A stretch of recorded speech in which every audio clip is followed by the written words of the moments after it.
క్రీస్తునందు ప్రియులు దేవుని పిల్లలుగా ఈ సాయంకాల సమయంలో దేవుని యొక్క మధురమైన మాటలు వినటానికి విచ్చేసిన ఆయన పిల్లలైన మీ అందరికీ కూడా క్రీస్తు నామములో శుభములు తెలియజేసుకుంటూ మరి ఈరోజు నా యేసును గూర్చి కొన్ని ప్రత్యేకమైన మాటలను మనం నమ్మిన మన రక్షకుడైన క్రీస్తుని గూర్చిన ఉన్నతమైన కొన్ని మాటలను దేవుడు రాయించిన వేల సంవత్సరాల నాటి మాటలను మీతో పంచుకొని మీతో పాటు నేను సంతోషించాలి అనుకుంటున్నాను.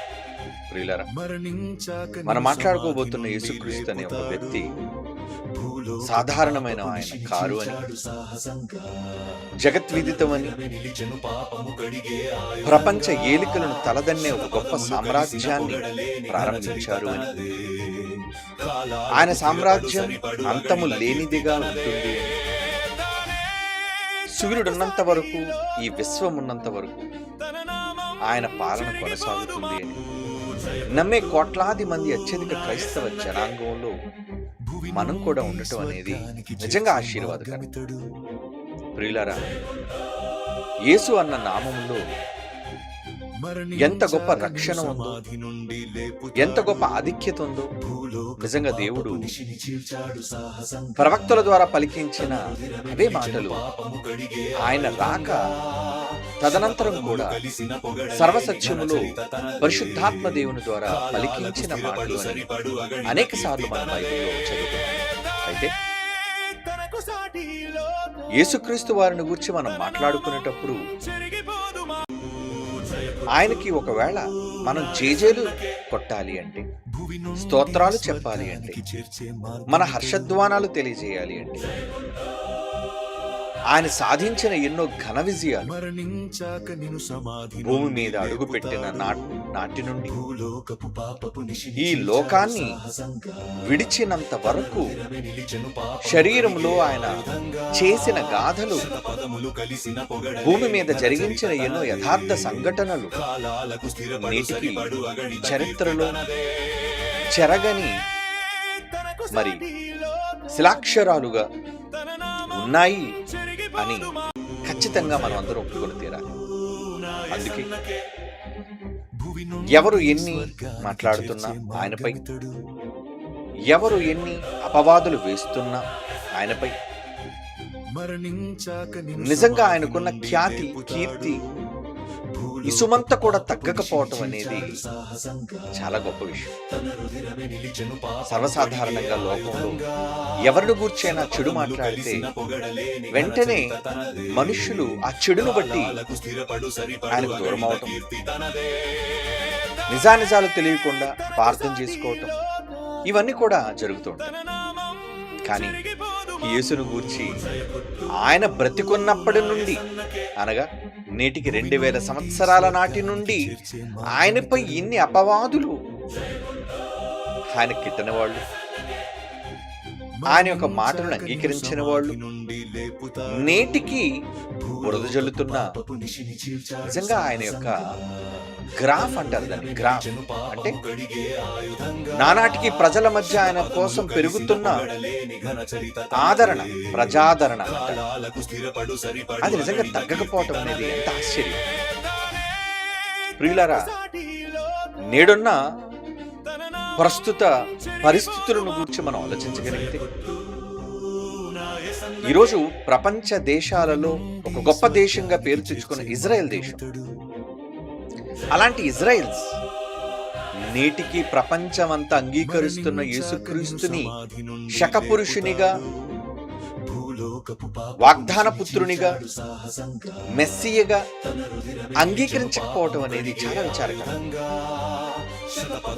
అది కాకుండా అక్కడికి వెళ్ళి సువార్త ప్రకటిస్తున్న వారిపై ఉమ్మి వేయటం అనేది సోషల్ మీడియాలో ఈరోజు మనం గమనిస్తున్న విషయాలు. ఇజ్రాయెల్, ఈరోజు ఇజ్రాయెల్కి ఇరాన్కి జరుగుతున్న ఘోరమైన యుద్ధం. ఈ యుద్ధంలో వారు యేసుక్రీస్తుకు సంబంధించి క్రైస్తవులైన వారు అక్కడ బైబిల్ను ప్రకటిస్తుంటే, వాళ్లపై ఉమ్మి వేస్తూ వెళుతున్నారండి జ్యూస్ యూదులు. ఒకవేళ ఆ వీడియో ఉంటే నాన్న మీరు చూడండి, సోషల్ మీడియాలో నేను చూశాను. యేసును గురించి ప్రకటిస్తుంటే యూదులుగా వెళుతున్న వాళ్ళు చిన్నపిల్లలు మొదలుకొని పెద్దల వరకు వాళ్ళపై ఉమ్మి వేసి వెళుతున్నారు. ఇది ఎక్కడి సంప్రదాయం, ఇది ఎక్కడి ఆచారం, ఇది మతోన్మాదం అంటారు దాన్ని. ఏదో ఐసిస్ వాళ్ళు ఉగ్రవాదులుగా ఉన్నారు, ఓకే, వాళ్ళు ఉగ్రవాదులే, కాదనటం లేదు. నరహంతకులుగా ఉండి దేశాల మధ్య యుద్ధోన్మాదాన్ని రెచ్చగొడుతున్న ఎంతో మంది తీవ్రవాద సంస్థలున్నాయి, వాళ్ళు తీవ్రవాదులుగా పరిగణిస్తున్నారు, ఓకే, అంగీకరిద్దాం. కానీ దేవుని పేరట సమాజానికి మంచి నేర్పించడానికి వచ్చిన వానిపై ఆ రోజు ఉన్న సమాజం ఉమ్మి వేసింది యేసుక్రీస్తు వారిపై. మర్చిపోకండి, ఆయనపై ఉమ్ము వేశారని బైబిల్లో ఉంది కదా. ఉమ్ము వేసి ఆయన అది 2000 సంవత్సరాల క్రితం మాట. 2000 సంవత్సరాలు గడిచినా ఈ రోజు ప్రస్తుత ట్రెండ్ 2026.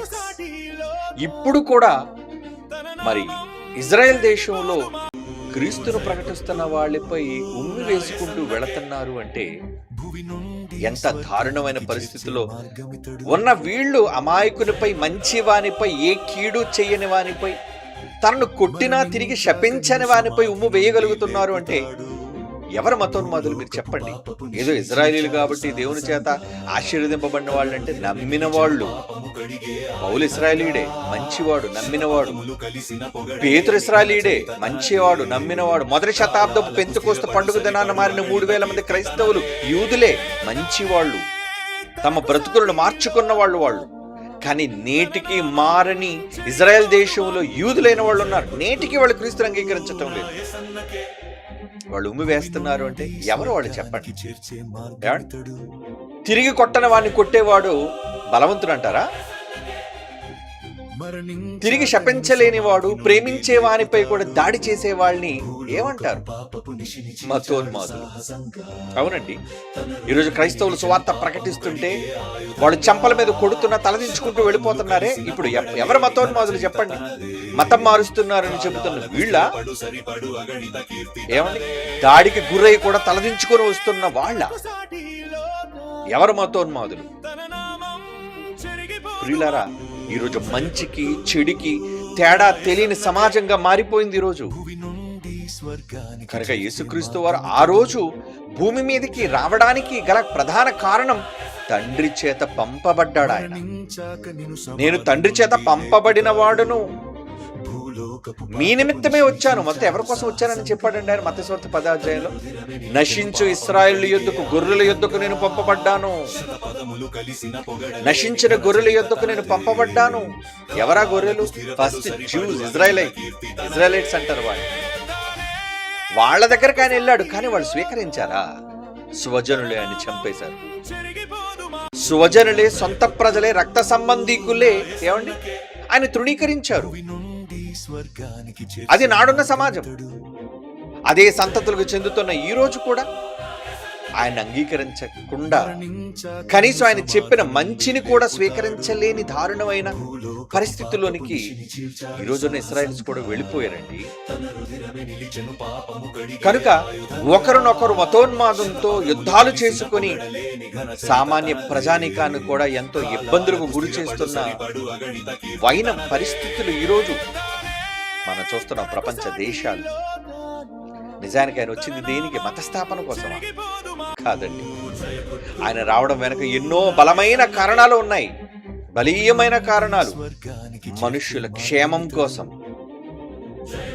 మనుష్యుల పాప పరిహారం కోసం,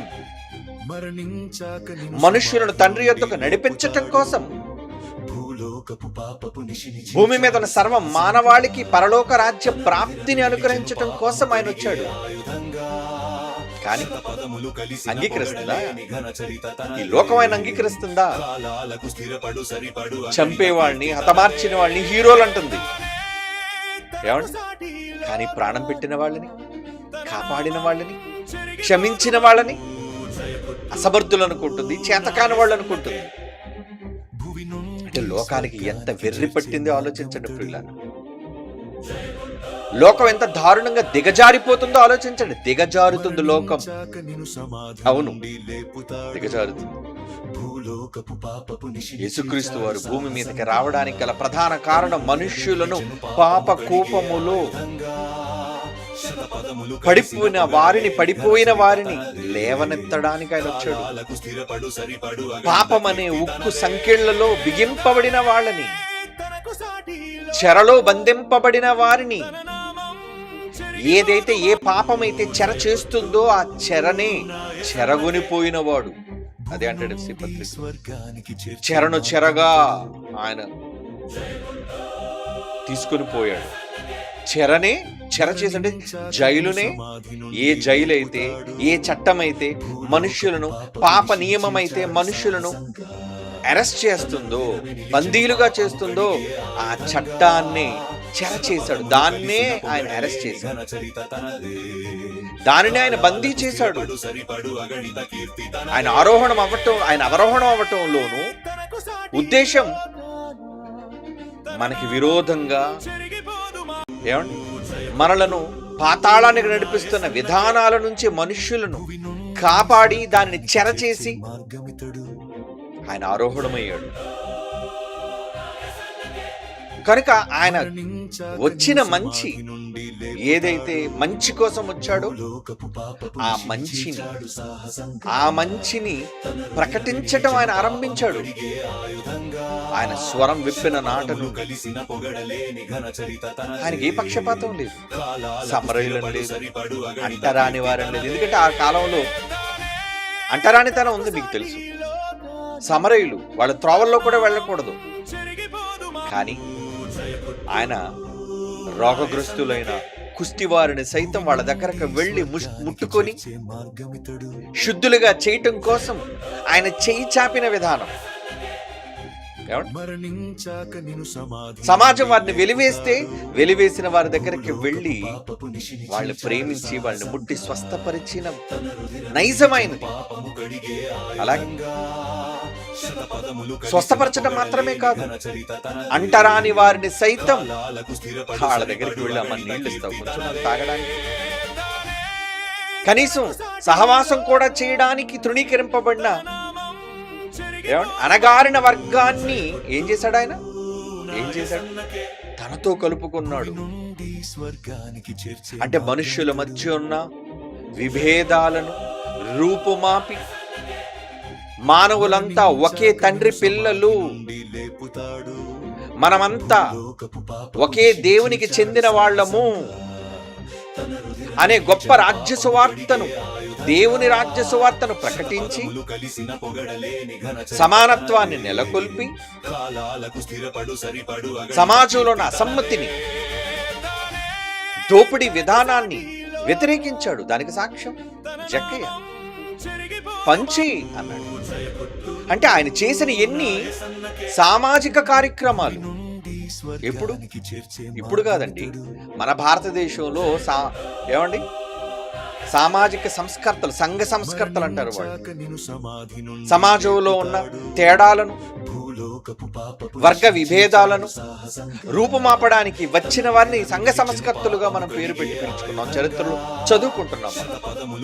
కానీ ఈ సంఘ సంస్కర్తలు పుట్టక మునుపే వీళ్ళు పుట్టి 100 సంవత్సరాలు అయిందండి, లేదా కొంతమంది పుట్టి 10 సంవత్సరాలు అయిందండి. కానీ యేసు పుట్టి 1000 సంవత్సరాలు అయిందండి. ఆయన పుట్టి సమాజంలో ఆయన చేసిన సామాజిక కార్యక్రమాలు, సహాయక కార్యక్రమాలు, ఏ నాయకుడు చేయలేని కార్యక్రమాలు. మరి ఇన్ని గొప్ప కార్యక్రమాలు చేసిన ఆయనని పొగడాలా వద్దా? గనపరచాలా వద్దా? మనం ఒక దొంగను పొగటమంటలేదు, ఒక చెడ్డవాడికి జేజేలు కొట్టమనటం లేదు. సమాజంలో మంచిని నేర్పించి, ప్రేమను చూపించి, అందరినీ సమానమని నేర్పించిన వ్యక్తికి జై కొట్టడం తప్ప కాదే. మోసపూరితమైన కుటిల రాజకీయ నాయకులకి జేజేలు కొడుతున్న లోకం ఇది కాదా? ఈరోజు చూడండి, ఈరోజు రాజకీయ పార్టీల్ని, వాళ్ళ నాయకులను చూడండి, ఎన్నో స్కాములు చేసి కోట్ల రూపాయలను ఏమండి కైవసం చేసుకొని ప్రజాధనాన్ని లూటీ చేసిన నాయకులకు జేజేలు కొట్టారండి, కొడుతూనే ఉన్నారండి ఇప్పటికి. లేదా ఏ పార్టీ అయినా కానివ్వండి, నేను ఒక పార్టీ గురించి మాట్లాడదు, అందరి పార్టీ, అన్ని పార్టీల్లో, భారతదేశంలో అన్ని రాజకీయ పార్టీల్లో ఎన్నో స్కాములు చేసి, ఎన్నో మోసాలు చేసి, కోట్లు దిగమింగిన నాయకులకు జేజేలు కొడుతుంది ఈ దేశం. అలాగే ప్రపంచంలోని అనేక మంది వారి వారి ప్రాంతాల్లో నాయకులైన వాళ్ళకి జేజేలు కొడుతున్నారు. అంటే చెడు చేసిన వాళ్ళకే జేజేలు కొడుతున్నారు, మోసం చేసిన వాళ్ళకే జేజేలు కొడుతున్నారు, పక్షపాతం చూపించిన వాళ్ళకే జేజేలు కొడుతున్నారు. మంచి చేసిన వాళ్ళకి ఎందుకు జై కొట్టకూడదు? యేసుక్రీస్తు వారు ఏ తప్పుడు పని చేశాడని జై కొట్టకూడదు? ఆయన బ్రతుకున్నప్పుడు అన్నాడు, నాలో పాపముందని నిరూపించగలవాడు ఎవడు? స్థాపించగలడా ఎవడైనా? ఏమంటే పబ్లిక్ గా అలాగ అనగలరా ఎవరైనా అంత ధైర్యంతో? నాలో పాపం ఉన్నదని స్థాపించగలవాడు ఎవడు అని ప్రజావేదిక మీద ఆయన ప్రశ్నించాడంటే ఎవరైనా లేచి మీలో తప్పుంది అని అనగలరు. ఎందుకంటే ప్రజలకు హక్కు ఉంది, ప్రజలకు నోటి మాట ఉంది, ప్రజల గుండెల్లో ధైర్యం కూడా ఉంది, ఎవరిని గురించైనా మాట్లాడగలరు. మరి అలాంటిది ఆ మాట అన్నప్పుడు ఎవరు కూడా ఎదురు మాట్లాడకుండా నిశ్శబ్దంగా ఉన్నారు అంటే మచ్చలేని నాయకుడని కదండి అర్థం, గొప్పవాడనే కదండి అర్థం.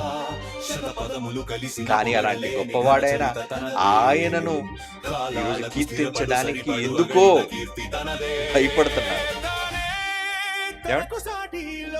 మోసాలు చేసి, యుద్ధాలు చేసి, అనేక మంది మనుషులను హతమార్చి, కుటుంబాలను సైతం అనుమానించి అవమానించిన వ్యక్తులను రాజులుగా జేజేలు కొడుతున్నారు, దేవుళ్ళుగా జేజేలు కొడుతున్నారు. మీకు తెలుసు వాళ్ళు ఎవరు? ఈరోజు మనుషులు ఎవరైతే దేవుళ్ళుగా అనుకుంటున్నారో, ఎవరినైతే గొప్పవాళ్ళుగా అనుకుంటున్నారో, రాజులను అనుకుంటున్నారో, వాళ్ళ క్యారెక్టర్ను చూస్తే ఏముంది వాళ్ళ క్యారెక్టర్లో? కుటుంబీకుల్ని హతమార్చడం, రక్త సంబంధికుల ప్రాణాలు తీయటం, సొంత వారిని అనుమానించటం, మోసపూరితంగా చంపటం ఒకటి కాదు, వెతుక్కుంటూ వెళితే చాలా ఉన్నాయి. మరి అలాంటి వాళ్ళకి జేజేలు కొట్టమని బలవంతం చేస్తున్న ఈ సమాజం ఏ పాపము చేయకుండా, ఏ ఒక్కరి రక్తాన్ని కళ్ళ చూడకుండా, తన రక్తం కారినా ఎదుటి వ్యక్తిని క్షమించాలి అనే ఒక గొప్ప మనస్సాక్షి కలిగిన ఆయనకు జేజేలు కొట్టడానికి ఎందుకండి బాధ? చెప్పండి, ఈ దేశానికైనా లేదంటే ప్రపంచ ప్రజలకైనా. అందుకేనండి ఈ పాట రాయడానికి గల కారణం. నిజంగా క్రైస్తవులందరికీ కూడా ఈ పాట ఉత్తేజం కావాలి అని అనుకుంటున్నానండి. ఇందులో డినామినేషన్ పరమైన భేదాలు లేకుండా, సంఘాలు సంస్థలు భేదాలు చూపించకుండా యేసుకు జై కొట్టాలి ఎవరైనా అనేటట్లుగా ఉండాలనేనండి నా ఆశ. కారణం ఇది ఒకనాటి నా తండ్రి ఆశ, పరలోకపు తండ్రి ఆశ. ఏమండి చూద్దాం బైబిల్లో ఎందుకు ఆయనకు జై కొట్టాలి, ఆయన చేసిన కార్యక్రమాలు, ఉత్తమమైన కార్యక్రమాలు ఏంటి అని మనం చూడగలిగితే లిఖించబడిన బైబిల్లోని చరిత్రను మనం చూద్దాం. ప్రకటన గ్రంథం 1వ అధ్యాయం 6వ వచనం. ప్రకటన గ్రంథం ఏమండి 1వ అధ్యాయం 6వ వచనం అండి. ఏముంది అక్కడ? మనలను ప్రేమించుచు తన రక్తము వలన మన పాపముల నుండి మనలను విడిపించిన వానికి. ఎవరు విడిపించారు? మీ పాపాలకు పరిహారం అనుగ్రహించి మనలను పాపపు సంకెళ్ళ నుంచి విడిపించి, మన నిమిత్తం మనం చావవలసిన వాళ్ళై ఉండగా తన రక్తాన్ని ఇచ్చి మనలను బ్రతికించి ఆయన చనిపోయి తన రక్తం వల్ల మన పాపముల నుండి మనలను విడిపించిన వానికి యేసుకు మహిమ ప్రభావము యుగ యుగములు కలుగునుగా కన్నాడు. చూడండి, యుగాలు అంటున్నాడు. చూడండి, యుగాలు. ఒక యుగం అనేది సుమారు 1000 సంవత్సరాలు అన్నది లెక్క అనుకుంటే రఫ్గా. ఒక యుగం అంటే 1000 సంవత్సరాలను లెక్క కడితే ఈ రోజుకి 2 యుగాలు యేసుక్రీస్తు వారు భూమి మీదకి వచ్చి 2000 years దాటి నిండుకొని 3rd యుగంలోనికి వచ్చాం మనం. ఇప్పుడు 2024 మొదటి 1000 సంవత్సరాలు అంటే ఒక యుగం అయిపోయింది. తర్వాత తర్వాత 1000 సంవత్సరాలు రెండో యుగం అయిపోయింది. ఇప్పుడు మూడో యుగంలోనికి వచ్చాం. 1000లోనికి ప్రవేశించాం మనం.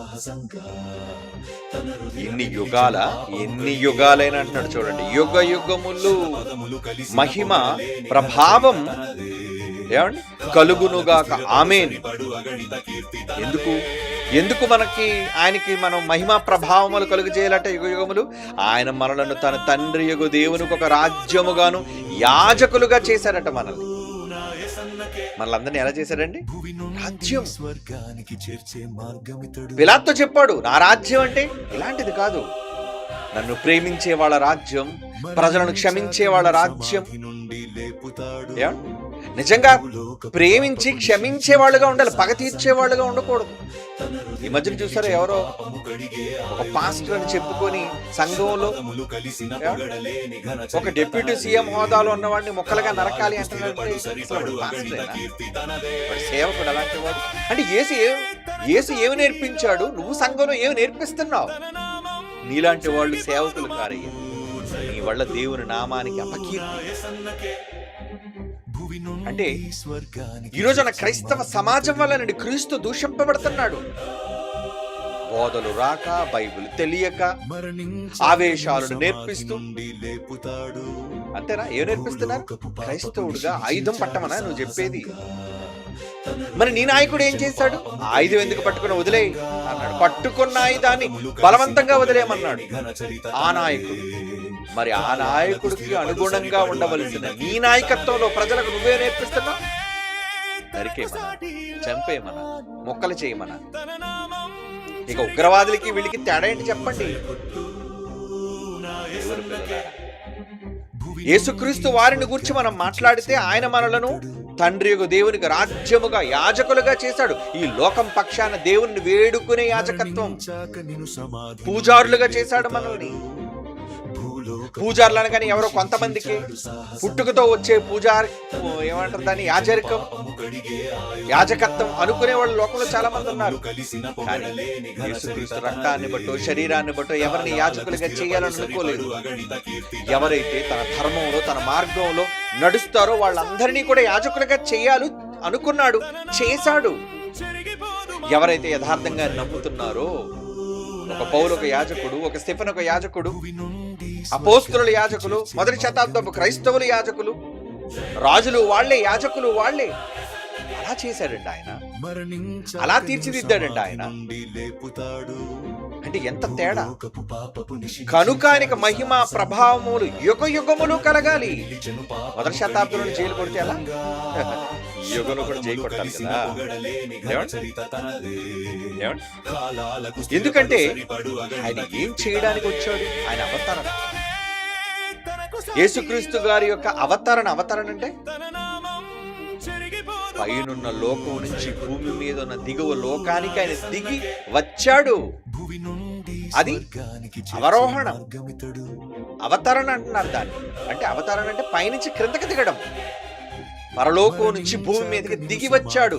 ఎలా దిగి వచ్చాడు? ఫిలిప్పీ పత్రిక 2వ అధ్యాయం 5వ వచనం చదివితే ఎంతగా తగ్గించుకొని వచ్చాడు అనేది మనకు అర్థమైపోతాయి.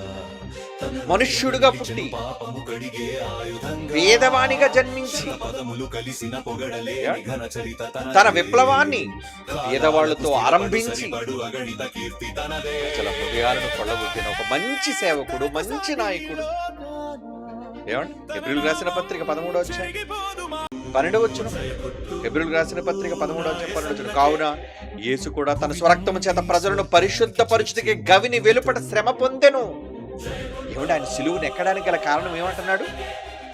యేసు కూడా తన స్వరక్తము చేత, ఎవరినో చంపేసి కాదు, ఎవరినో బలిచ్చేసి కాదు, తన సొంత రక్తము చేత ప్రజలను పరిశుద్ధపరచుటకై, ప్రజలను కాపాడటం కోసం ఏం చేశాడంటే ఆయన గవిని వెలుపట చచ్చిపోయాడు.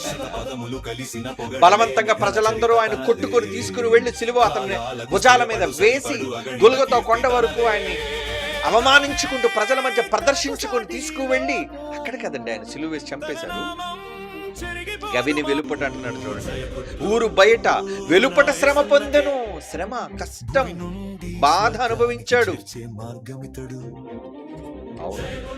అందుకోసమే కదా, అందుకోసమే దేవుడు ఏమనుకున్నాడు? అందుకోసం ఏమన్నాడు దేవుడు?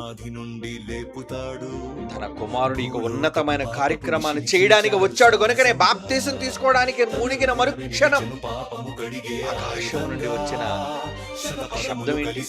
ఈయన నా ప్రియ కుమారుడు. తండ్రే సాక్ష్యం ఇచ్చాడు. ఎవరి సాక్ష్యాలతో నాకు పని లేదు. సృష్టికర్తగా నేను నా కొడుకు కోసం సాక్ష్యం ఇస్తున్నాను. ఇంకా గొప్ప సాక్ష్యం ఎవరికి కావాలి చెప్పండి? ప్రకృతిలో ఇంకెవరి సాక్ష్యం యేసు ప్రభుకు కావాలి చెప్పండి? దేనికి ఈయన నా ప్రియ కుమారుడు అన్నాడు? వచ్చిన వ్యక్తి ఎవరో కాదు, మై సన్, నా కొడుకు. మరొక దేవుడు, శరీరములో ఉన్న దేవుడు, నా కొడుకు, ఈయన నా ప్రియ కుమారుడు. అంటే పైనుంచి శబ్దం వచ్చిందంటే తండ్రి తన సందేశాన్ని పంపించాడు ప్రజలకి. అక్కడున్న ఆ గలిలయ ప్రాంతంలో ఆ రోజు ఆ సముద్రం దగ్గర లేదా ఆ నది దగ్గర ఎవరైతే ఉన్నారో, ఆయన బాప్తీసం ఇచ్చి యోహాను చేతిలో బాప్తీసం పొందినప్పుడు ఆకాశము తెరవబడింది. పరిశుద్ధాత్మ దేవుడు పారాకారంలో దిగాడు ఆయన మీదికి. అప్పుడు వినబడుతున్న వాణి ఏంటది? ఇదిగో ఈయన నా ప్రియ కుమారుడు, నీ యందు నేను ఆనందించుచున్నాను. శబ్దము ఆకాశం నుంచి వచ్చిందండి. కారణం ఆయన చేయబోతున్న పని. ఎందుకు ప్రియ కుమారుడయ్యాడు చెప్పండి? ఎందుకు ప్రియ కుమారుడయ్యాడు? మిగిలిన తన పిల్లలైన వాళ్ళందరి కోసం తన ప్రాణాన్ని అర్పించడానికి సిద్ధపడి భూమి మీదకి దిగిన కొడుకు.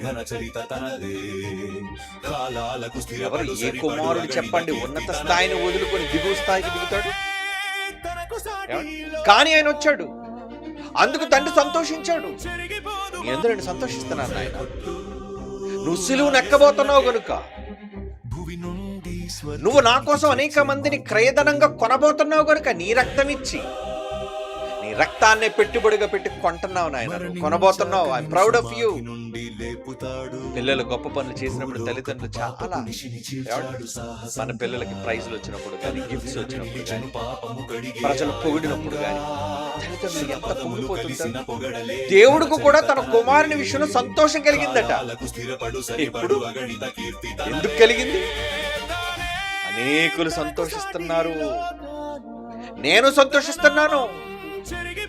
ఎందుకంటే నేను నీ యందు సంతోషించడానికి గల కారణం నా సంకల్పాన్ని, నా ఉద్దేశాన్ని నెరవేర్చడానికి వచ్చావయ్యాను. అందుకు నీకు జేజేలు కొట్టేస్తాను అనుకున్నాడండి. ఏమిటి? యేసుక్రీస్తు వారు సిలువను ఎక్కడానికి యెరూషలేములోకి వచ్చాడండి. ఆయన ఏం పబ్లిసిటీ ఇచ్చాడు? ఆ రోజున కరపత్రాలు ఉన్నాయి పంచడానికి. బాగా ఆలోచించండి. యెరూషలేములోకి వస్తున్నాడండి. ఎప్పుడు ఆయన ఏమంటారు, పండక్కి ఆయన వస్తాడు యెరూషలేముకి. గతంలో 2 సార్లు పండగకు వచ్చాడు ఆయన, అవునా కదా? యేసుప్రభు సువార్తలో మనకు తెలుసు. ఇన్నిసార్లు పండగకి వచ్చినప్పుడు ఎప్పుడు కూడా ఆయన మాటలు వినడానికి వచ్చిన జనం 3వసారి ఆయన పండక్కి వచ్చేసరికి అప్పుడు ఎలా స్వాగతించారట ఆయన. నిజంగా అదేనండి ఆ పాటలో నేను చూపించింది. చదువుదా ఆ మాటలు ఎంత అద్భుతంగా ఉన్నాయండి. చదువుదా నిజంగా.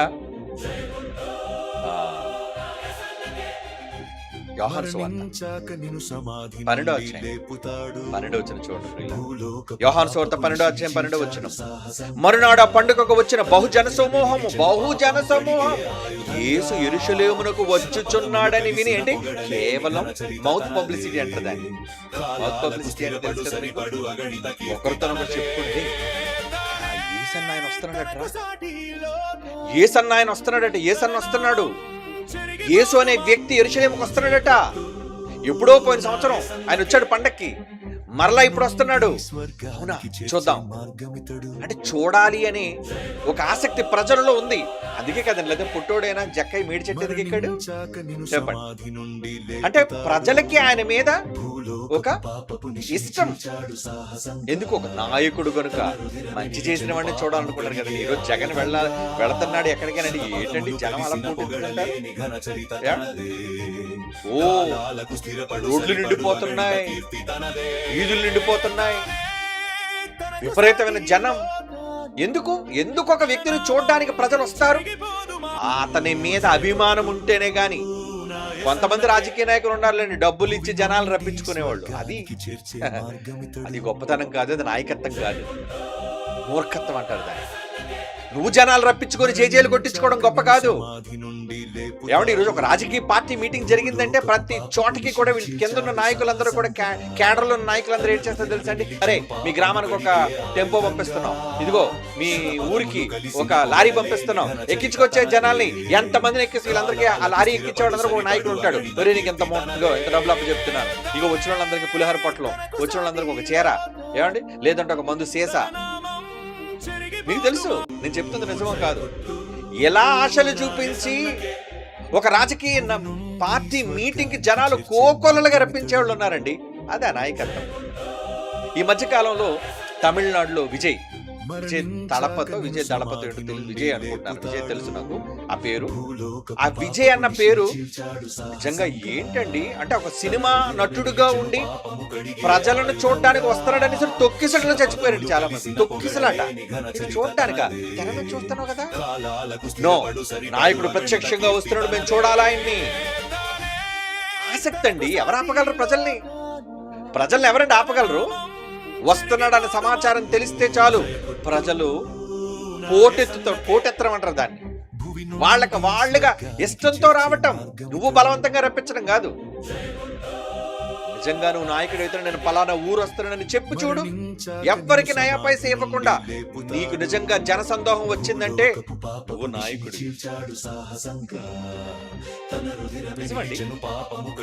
అదే ఇక్కడ యేసుక్రీస్తు విషయం అదే జరుగుతుంది. చూడండి, యోహాను సువార్త 12 వచనం ఏముంది అక్కడ? పండగకు వచ్చిన బహుజన సమూహం. ఎందుకు పండగ పూట జనం వస్తారు, రద్దీ. యేసు యెరూషలేమునకు వచ్చుచున్నాడని విని వాళ్ళు ఏం చేశారు చూడండి. శిష్యులు ఎవరితో చెప్పలేదుగో మేమంతా మట్టలు సప్లై చేస్తున్నాం, ఖర్జూరపు మట్టలు. అక్కడ బాగా దొరికే ఖర్జూరమే కదండి. గల్ఫ్ దేశాల్లో, ఈస్టర్న్ దేశాల్లో, మిడిల్ ఈస్ట్ దేశాల్లో నెంబర్ 1 పంట ఏమైనా ఉందంటే ఖర్జూరం. అది ఖర్జూరపు మట్టలు పట్టుకొని ఆయన ఎదుర్కొన్నారట. యేసుప్రభు ఎంటర్ అవుతున్నాడు ఊర్లో, యెరూషలేములోకి, సిటీలోకి వస్తుంటే జయము ప్రభు పేరట వచ్చుచున్న ఇశ్రాయేలు రాజు స్తుతింపబడును గాక అని కేకలు వేసిరి. ఎవరండి స్లోగన్ నేర్పించారు? మన దగ్గర చూడండి, ముందే నాయకులు కూడా జనాలకు డబ్బులు ఇచ్చేసి వాళ్ళకి నేర్పించేసి వచ్చినప్పుడు మీరు ఇలా కనవాలి సుమా అంటారు. ఉన్నది 12 మంది శిష్యులు, వాళ్ళ దగ్గర డబ్బు ఎక్కడ ఉందండి? ఆడు పేదోళ్ళు, పామరులు, డబ్బులు లేవు. వాళ్ళు యేసు ప్రభుతో పాటు వచ్చారంతే. కానీ వచ్చేటప్పుడు ఎంత జనం ఉంటుందని వాళ్ళు ఎక్స్పెక్ట్ చేయలేదు. కానీ ఏ పండగకు జరగనిది, ఏమండి ఏ పండగకు జరగనిది, జయము ప్రభు పేరట వచ్చుచున్న ఇశ్రాయేలు రాజు స్తుతింపబడును గాకని కేకలు వేసిరి. కేకలటండి, కేకలు అల్లరి. ఇది యోహాను గారు చెప్పారండి, లోకా గారు కూడా చెప్పారు, సువార్తికులు రాశారు. లోకా గారు ఏమంటున్నారు చూద్దామండి. లోకా గారు లోకా సువార్త 23వ అధ్యాయం 8వ వచనం. లోకా సువార్త 23వ అధ్యాయం 8వ వచనం చూడండి. హేరోదు యేసును చూసి మిక్కిలి సంతోషించాడు. హేరోదు ఒక రాజు అండి, వాడు యోధా దేశానికి రాజు అయ్యండి. యేసును చూసి అబ్బా మీరేనా ప్రభు అంటే, యేసు అంటే మీరేనా? చాలా సంగతులు వినినందున అని ఏదైనా ఒక సూచక్రియ మీరంటే వండర్స్ చేస్తారట కదండి. ఇది నా కోసం ప్రభు, ఏసయ్యా నీ పేరు ఏమయ్యా, నా కోసం సూచక్రియ చేస్తావా? కాలము నుండి నేను చూడాలనుకున్నాను, నేను రాజు చూడాలనుకున్నాడటండి. ట్రెండింగ్ పర్సనాలిటీ అంటే ఆయనది. నాయకుడు అంటే ఆయన. ఒక రాజు సైతం ఎదురు చూడాలి అనుకుంటున్నాడు, అతను చూడాలి అనుకుంటున్నాడు, కలవాలి అనుకుంటున్నాడంటే ఏంటి ఆయనకున్న ఫాలోయింగ్? ప్రజాదరణ. కనుక కేకలు వేశారట. హేరోదుతో సైతం ఎదురు చూశాడు. అలాంటిది ప్రజలు, రాజు ఎదురు చూస్తున్నప్పుడు ఆ దేశంలో ప్రజలు ఎదురు చూడరా? ఇంకెంత ఫేమస్ ఆయన ప్రజల మధ్య. మత్తయి సువార్త 21:9 వచ్చిన మత్తయి సువార్త 21:9 జన సమూహములో ఆయనకు ముందు వెళ్ళుచుండిన వారు వెనక వచ్చుచుండిన వారును దావీదు కుమారునికి జయము. దేనికి జయం? ఏమంటే జయం అని ఎప్పుడు అంటారు చెప్పండి? జయం అని ఎప్పుడు అంటారు? ఎవరినైనా చంపేసి ఓడించేసి గెలుపు వచ్చేస్తే జయం అంటారు. ఈయన ఏం చేశాడని జయం? ఏం సాధించాడని ప్రజలు జైలు కొడుతున్నారు చెప్పండి? ఏమండి, అప్పటి వరకు ఆయన చేసిన నీతి కార్యక్రమాలు చాలవా జై కొట్టడానికి పేదవాళ్ళకి అన్నం పెట్టడం చాలదా? జై కొట్టడానికి ఏమంటే అంటరాని వాళ్ళు ముట్టుకోవడం సరిపోదా? జై కొట్టడానికి అందరినీ తన వారిగా అనుకోవడం చాలదా? ఏం చెప్పాలి ఆయన గురించి? ఒకటా రెండా? చేసిన కార్యక్రమాలు ఎన్నన్ని కావండి, చాలా చేశాడు ఆయన. అలా చాలా చేసినందుకు ప్రజలు ఆదరించి గుండెల్లో పెట్టుకున్నారు ఆయన్ని. ప్రజలు గుండెల్లో పెట్టుకొని ఏమన్నారు? దావీదు కుమారునికి జయము, ప్రభు పేరట వచ్చేవాడు స్తుతింపబడుగాక, సర్వోన్నతమైన స్థలములలో జయము అని కేకలు వేయిచుండిరి. ఏం కేకలేస్తున్నారండి? సర్వోన్నతమైన స్థలములలో కూడా నీకే జయమయ్యా. అంటే ఇక్కడ అక్కడ లేదు, ఎనీవే ఎక్కడైనా జయం పొందినవాడు భూమి మీద కేకలైతే, ఎవరి కొరకైతే భూమి మీదకి వచ్చి తన ప్రాణం పెట్టి రక్తాన్ని చివరి రక్తపు బొట్టు వరకు కార్చిన తర్వాత ఏమండి, రాయబడిన మాటలు ఎంత అద్భుతంగా ఉంటాయంటే, 5వ అధ్యాయం అండి, ప్రకటన గ్రంథం 5వ అధ్యాయంలో తండ్రి చేతిలో ఉన్న పుస్తకాన్ని తీసుకోవడానికి వచ్చినప్పుడు 9వ వచనం నుంచి చూడండి. ఆయన గూర్చి ఎందుకు జేజేలు కొడుతున్నారు ఏమంటే, ఉన్నతమైన స్థలములలో అంటే చివరికి అక్కడ కూడా దేవుని సముఖంలో కూడా దేవుని సన్నిధిలో కూడా జేజేలు కొట్టించుకుంటున్నాడు. భూమి మీద మనుషులైనా జేజేలు కొడుతున్నారు. భూమి మీద మనుషులు ఎంతమంది అండి? అంత కలుపుకుంటే 850 కోట్ల మంది, లేదా 900 కోట్ల మంది లోపే. విశ్వంలో కోట్ల మంది దేవదూతలు ఎంతమంది ఉన్నారు? కౌంట్లెస్, నంబర్, సంఖ్యను లెక్క పెట్టలేరు. అసంఖ్యాకమైన అంటారు దూతలు. ఇక పరలోకంలో కోట్ల మంది దూతలు, కోట్ల కొలదిగా ఉన్న దూతలు. వాళ్ళు ఏమంటున్నారు? పెద్దలు. 5వ అధ్యాయం 8వ వచనం అండి, ప్రకటన గ్రంథం. ఆ పెద్దలు నీ వాచి గ్రంథమును తీసుకొని ఆ ముద్రలను విప్పుటకు అర్హత నీకుందయ్యా. నీ జయానికి కారణం, నీ గొప్పతనానికి కారణం ఏంటట? నువ్వు వధింపబడ్డ చచ్చిపోయావు, నువ్వు వధింపబడిన వాడవై నీ రక్తమిచ్చి. చూడండి, నిష్పక్షపాతమైన ఆయన విధానం చూడండి. నీ రక్తమిచ్చి ప్రతి జనం,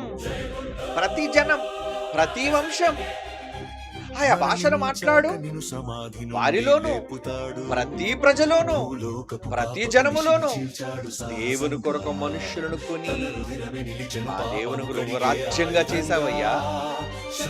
రాజ్యముగా యాజకులుగా, ఇద్దరు చదువుకున్నాం కదా, రాజ్యముగా యాజకులుగా చేశావు కనుక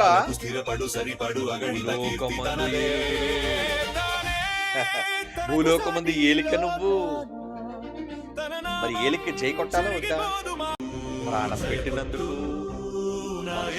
గెలిచినందుకు, మనుషులను పాతాళ నుంచి కాపాడినందుకు, స్వర్గ ప్రాప్తి కలుగజేసినందుకు జేజేలు కొట్టాలి ఆయనకి. జయం. ప్రజలు ఏమనర్చారట? ప్రభు పేరట వచ్చుచున్న ఇశ్రాయేలు రాజు స్తుతింపబడును గాక అని కేకలు వేసి ఖర్జూరపు పండ్ల చేత పట్టుకుని, ఖర్జూరపు పండ్ల పట్టుకుని. ఎందుకు ఖర్జూరపు పండ్ల పట్టుకున్నారు? మరి ఆ రోజు వాళ్ళ దగ్గర సులువుగా దొరికినవి ఏమంటే చెప్పండి. మళ్ళీ పేపర్స్ ఉన్నాయండి. ఒక సినిమా హీరో వచ్చారంటే వాడికి ఏం చేస్తారండి? పేపర్లన్నీ చింపి పైకి విసురుతారు అభిమానులు. కానీ వాళ్ళ దేశాన్ని, మరి వాళ్ళ దేశంలో ప్రతిష్టాత్మకంగా ఉన్న ఖర్జూరపు మట్టలు, ఎందుకంటే అలాంటి ఎడారి ప్రాంతాల్లో కూడా, ఎడారి దేశాల్లో కూడా సారవంతమైన ఖర్జూరం చాలా వాల్యుబుల్ అండి, చాలా ఖరీదైన ఖర్జూరం, మీకు తెలుసు. అలాంటి ఖర్జూరాన్ని ఇచ్చి వాళ్ళకి శక్తినిచ్చి, బలాన్నిచ్చి, ఆరోగ్యాన్నిచ్చి, అలాంటి చెట్టు తాలూకు కొమ్మలను చేత పట్టుకొని స్వస్థత కలిగించేది ఖర్జూరపు మట్టలు, ఖర్జూరపు ఆకులు. దాని ఆకుల వల్ల కలిగే స్వస్థత చాలా గుణాలు ఉండాలండి. ఇంకా అందులోకి మనం వెళ్ళవలసిన పని లేదు. అంటే ఒక నివాళి, ఒక ఘన స్వాగతం చెప్పడానికి కూడా ఆ గ్రీన్నెస్, ఆ పచ్చదనం. ఏమండి చూడండి, ఎప్పుడు కూడా ఒక పచ్చదనం చూడగానే ఆహ్లాదకరంగా ఉంటుంది. అందుకే ఈ మధ్య చూడండి, ప్రతి వివాహ వేదిక ఎలా ఉంటుందండి? ఎర్రగా తెల్లగా ఉండదండి. ఈ మధ్య చూడండి, అంత బ్యాక్గ్రౌండ్ డిజైన్ చేసేటప్పుడు కూడా అన్ని ఆకులతో, పూలతో, ఎక్కువగా పచ్చదనంతో కనబడుతున్నది. ఎందుకంటే ఆ పచ్చదనం వల్ల కళ్ళకి ఎంతో ఆహ్లాదకరం. అలాంటి పచ్చని ఖర్జూరపు మంటలు చేత పట్టుకొని దావీదు రాజుకు జయమంటున్నారట. ఆయన వస్తున్నాడని ఆ నోట విని ఎవరు వాళ్ళందరికీ ఖర్జూరపు మంటలు పోసిచ్చేసారు చెప్పండి? అంటే వాళ్ళ చుట్టూ ఉన్న చెట్లు అవే. అరే తెంపరా చెట్లకు ఆకులు తీయండిరా అంతేనండి. యువకులు లాంటి వాళ్ళు చకచకా పరిగెట్టి ఆకులు తెంపేసి దారి పొడుగునా వాళ్ళ దగ్గర ఉన్నవి అవే కదండి ఖర్జూరపు మంటలు పట్టుకుంటే, మరికొంతమంది ఏం చేశారటండి? మరికొంతమంది ఇంకేం చేశారటండి? చూడండి, ఉంటది ఇంకొక దగ్గర ఉంటది. అది వాళ్ళ బట్టలు దారి పొడుగునే వేశారటండి. బట్టలు వాళ్ళు పై వస్త్రాలు ఉంటాయి కదండి, యూదులు, ఆ దేశ ప్రజలు వస్త్రాలు, వాళ్ళు పైనున్న బట్టలు కూడా తీసి దారి పొడుగున ఆయన గాడిద పిల్ల మీద వస్తుంటే దారి పొడుగున పరిచారటండి. ఎందుకు పర్వాలి? గాడిద మీద దగ్గర కూర్చున్నాడు కదా, ఆయనేం నడవట్లేదు కదా. అంటే ఆయన ఎక్కిన గాడిద కాళ్ల క్రింద కూడా ఆ ఒంటి మీద ఉన్న బట్టలు మేము జోహార్ తలదించే సమయం ఆయనకి. ఎంత గొప్పోడు కనుకనే మా బట్టలు వేయటం చాలా చిన్నది. దారి పొడుగున బట్టలు వేస్తారటండి. దారి పొడుగున బట్టలు వేసారా? దొరికిందా మాట? మార్కు సువార్త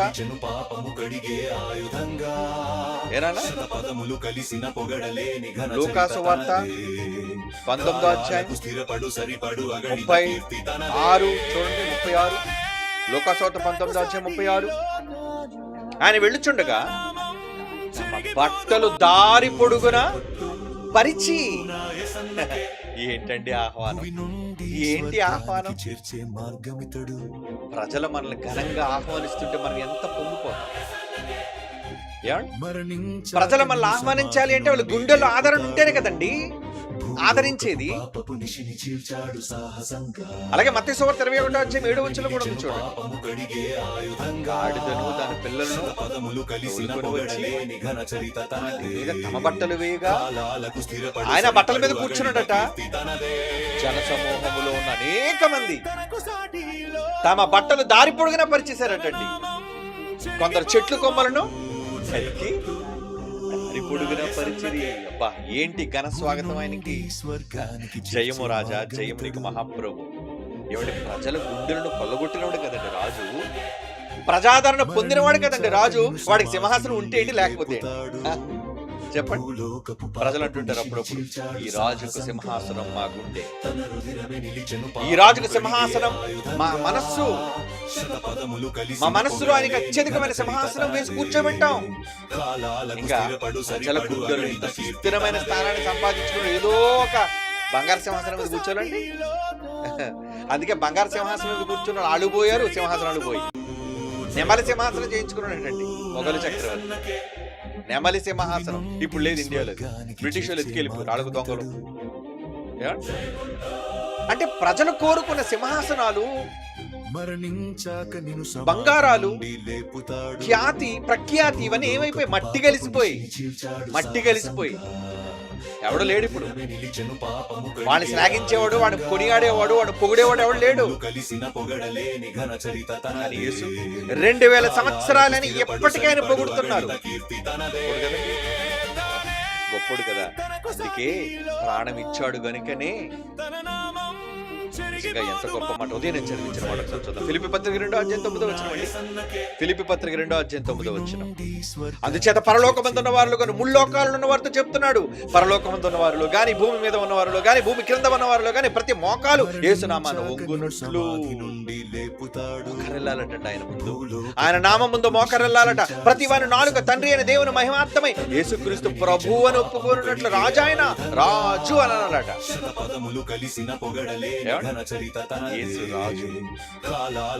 యేసు రాజు అంటే క్రీస్తు. యేసు క్రీస్తు రక్షకుడు, క్రీస్తు అయ్యాడు అభిషక్తుడు. యేసు క్రీస్తుని ప్రభు అని ఒప్పుకొనున్నట్లు దేవుడు ఆయన అధికముగా హెచ్చించి ఈ నామమునకు పై నామం ఆయనకి పై నామం. అవునా? ఏమండి ఇది చెయ్యడానికి ఆయన రాకముందే దేవుడు ప్రవక్తల గ్రంథంలో పలికించారండి. ఏం పలికించారు? యెషయా గ్రంథం 45:23 చూడండి. తన కొడుకు మీద ఎంత ప్రేమ, తన కొడుకు చేయబోయే అద్భుతం కోసం, ప్రజలందరి కోసం, తను పెట్టే ప్రాణం కోసం, చేసే త్యాగం కోసం తండ్రి ముగ్ధుడైపోయాడండి. ఏమన్నాడు యెషయా గ్రంథం 45:23? నా ఎదుట ప్రతి మోకాలు వంగుననియు ప్రతి నాలుక నా తోడని ప్రమాణం చేయననియు నేను నా పేరట ప్రమాణము చేసి ఉన్నాను. నా నీతి గల నా నోటి మాట బయలుదేరి ఉన్నది, అది వ్యర్థము కానేరదు. ఆ రోజే పలికించేశాడు. ఏమని? నా పేరు పెట్టాను నా కొడుక్కి, మై సన్. నా పేరు పెట్టాను ఆయనకి, కనుక ఆ పేరుకు వంగాలి. అంటే ఆయన పేరు కుమారుడుగా యేసుకున్న పేరు పేరా? నామాల కోసం మీకు చెప్పానే, తండ్రి ఏ నామం వల్ల కీర్తింపబడుతున్నాడు అదే నామం తన కుమారుడికి పెట్టాడు. అదే నామంలో పరిశుద్ధాత్మ దేవుడు వచ్చాడు. నామం ఒకటే ముగ్గురిది. అందుకే అన్నాడు, నా నామము వంగాలి, నా నామం పేరట ప్రతి మోకాలు వంగాలి. ఏమనుకుంటున్నావు? యెహోవా అన్న నామం. అప్పుడు యెహోవా అన్న నామం. యేసు వచ్చిన తర్వాత నా కుమారుడికి నా పేరు పెట్టి పంపిస్తున్నాను. వంగండి మీరందరూ. నా ఎదురు ప్రతి మోకాలు వంగరనియు ప్రతి నాలుక నా తోడని ప్రమాణం చేయననియు నేను నా పేరట ప్రమాణం చేయించను. ఒట్టేసుకున్నాడండి. ఒట్టు. యేసుక్రీస్తు వారిని గురించి ఒట్టేయాలా? యేసు ప్రభువు నమ్మినందుకు, ఆయన చేసిన కార్యక్రమం కోసం, ఆయన చేసిన గొప్ప కోసం, ఘనకార్యం కోసం జయము అనంత అనాలి.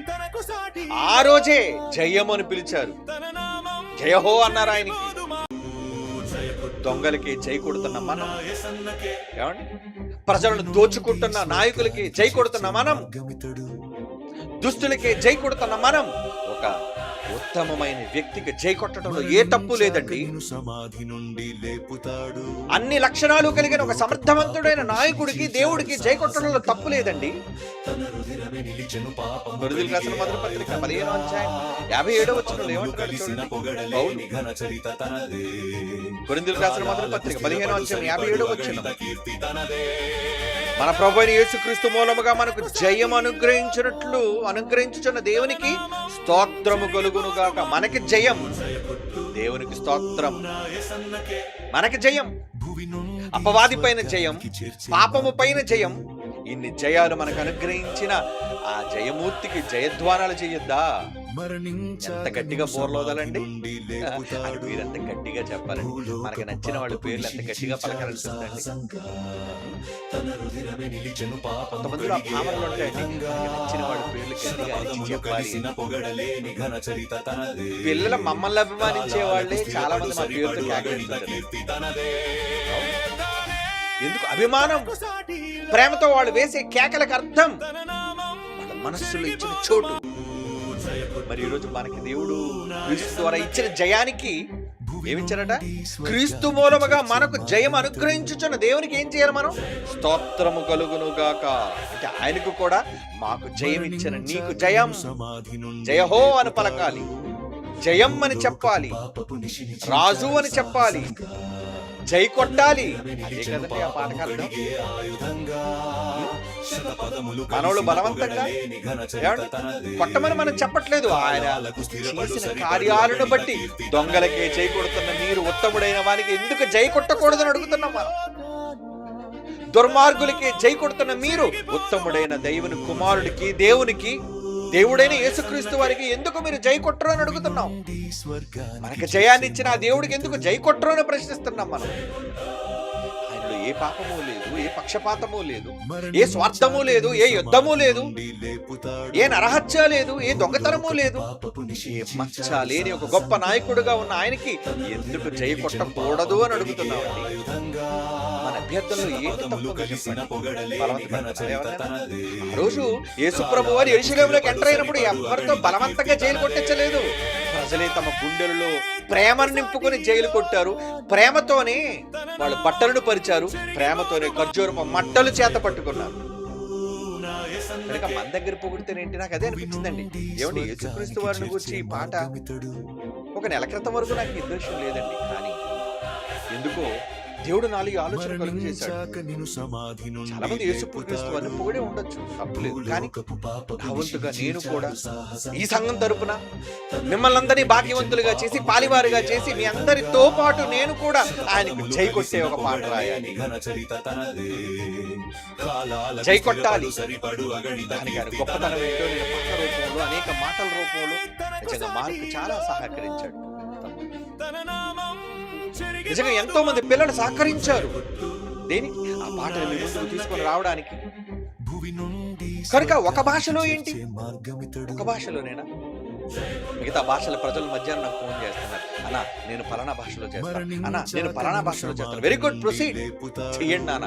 ప్రతి భాషలో, ఎందుకంటే ఆయన ఏ భాషలో ఉన్న వాళ్ళ కోసం ప్రాణం పెట్టాడు. ఆయన ఇందర మనం చదివాం, ప్రతి జనములోను ప్రతి భాష మాట్లాడు వారిలో అన్నాడు. చూడు, ప్రతి భాష. మరి ఎన్ని భాషలు ఉండాలి చెప్పండి? ఆయన జయం ఎన్ని భాషలు ఉండాలి? ప్రపంచంలో ఎన్ని భాషల్లో అయితే బైబిల్ వెళ్ళిందో అన్ని భాషల్లో జయం ఉండాలి. కానీ ప్రపంచం అంతా తెలిసిన భాష ఇంగ్లీష్. ఇంగ్లీష్ అండి, ఇంగ్లీష్ అంటే ప్రపంచంలో అందరికీ అన్ని భాషలు వచ్చినప్పుడు ఇంగ్లీష్ అర్థం అవుతుంది. ఎందుకంటే అదొక విశ్వ భాషగా ఉంది, ఏమండి, ప్రపంచవ్యాప్తమైన భాషగా ఉంది.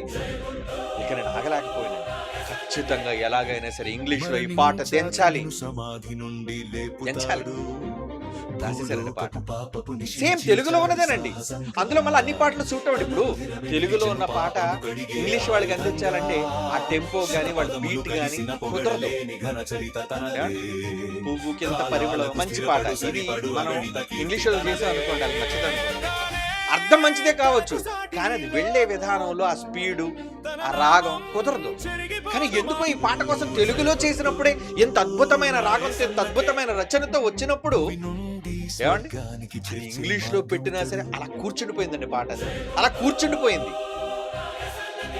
నిజమండి, గూస్ బంప్స్ వచ్చే పాట. మళ్ళీ చెప్తాను, పాట వచ్చిన తర్వాత ఏమండి 2 వెర్షన్లు దించుతాను. ఒకటి తెలుగు వెర్షన్, రెండోది ఇంగ్లీష్ వెర్షన్. ఇంగ్లీష్ వెర్షన్ లో ఇంగ్లీష్ లో ఉంటుంది, ఇంగ్లీష్ లో మీకు అర్థం కాదు కదా, అందుకే అదే స్టైల్లో మళ్ళీ తెలుగులో కూడా దించుతాను. మళ్ళీ సేమ్ తెలుగు పాట మన భారతీయకు సంబంధించినట్లుగా ఉంటుంది స్టైల్లో. అలాగే ప్రపంచ వాళ్ళ భాషలో ఉన్న వాళ్ళందరికీ అర్థమయ్యేటట్లుగా ఇంగ్లీష్ స్టైల్. అందుకే ఫస్ట్ ఆఫ్ ఆల్ మొట్టమొదటిసారిగా డెబ్యూ అంటారు దాన్ని. మొట్టమొదటిసారిగా మనం బై BOUI తరపున, క్రైస్ట్ చర్చెస్ తరపున తొలిసారిగా ఇంగ్లీష్ సాంగ్ అనేది దించుతున్నాం. ఇప్పటివరకు అసలు ఇంగ్లీష్ పాట చేసాం ఎవరైనా? చేసిన అందరికీ నచ్చాలి కదండి. ఏదో పాట చేస్తే నచ్చేది, ఏ పాట చేస్తే నచ్చుతుందో, అది ఎలా చేస్తే నచ్చుతుందో అది తెలుసుకొని చేయాలి. అందుకే ఈ పాట ఎంపిక చేశాను నేను. వచ్చేవాడికి బిర్యానీ ఇష్టం అనుకోండి, బిర్యానీ ఉండాలి. వచ్చేవాడికి ఏమండి పలావ్ ఇష్టం అనుకోండి, పలావే చేయాలి. పులిహార ఇష్టం అంటే పులిహారే చేయాలి. అది పులిహార ఇష్టమైతే నువ్వు బిర్యానీ పెట్టావు అనుకో, ఎంత తృప్తిగా. కనుక ఎదుటి వాళ్ళు నాడి తెలుసుకొని ఆ విధంగానే వాళ్ళకి వడ్డించడానికి సిద్ధం చేసామండి ఈ పాట. అందుకే ఇప్పుడు ఒకసారి తెలుగు ఇంగ్లీష్ ఏమండి ఈ రెండు ప్రోమో 30 సెకండ్ల ప్రోమో చూడండి, తర్వాత పాట వినిపిస్తారు. ఎందుకంటే మీలో చాలా మందికి ఆసక్తిగా, నాకు కూడా త్వరగానే ఈ పాట అంటే సింగర్ తో రఫ్ గా పాడించాం, ఇంకా ఫుల్ ప్లెడ్జ్డ్ గా టోటల్ సాంగ్ అంతా కూడా పాడించేసి మీ ముందుకు ఎడిటింగ్ అయిపోయి మాస్టరింగ్ అయిపోయి మీ మధ్యకి రావాలి. ఎందుకంటే ఈ 2 వారాలు, ఎందుకంటే నేను ఆ పాట రిలీజ్ అయ్యే టైం బెంగళూరులో మీటింగ్స్. కానీ ఆ రోజే ఆ పాట ఈస్టర్ కాబట్టి ఆ రోజు అది విడుదల కావాలి. అటు ప్రపంచంలోని ఇంగ్లీష్ భాషలోనే వెళ్ళాలి, తెలుగులోనే వెళ్ళాలి. ప్రతి భాష ఆ మాట చదివిన తర్వాత ఒకసారి చూద్దాం.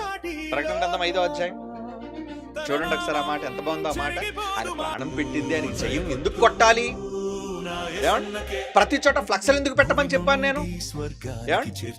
ప్రతి వంశంలో ఆయన రక్తం ఇచ్చి ఆయా భాషలు మాట్లాడే వారిలో ప్రతి ప్రజలోనూ ప్రతి జనములోనూ దేవుని కొరకు మనుషులను కొని ఆ దేవునికి వారిని ఒక రాజ్యముగా చేశాడు కదా, యాజకులుగా చేసిదివి గనుక. ఇక్కడ చూడండి కింద మాట కంక్లూజన్ ఇస్తున్నాడు, భూలోకమందు ఏలుదురని కొత్త పాట. Come on new song.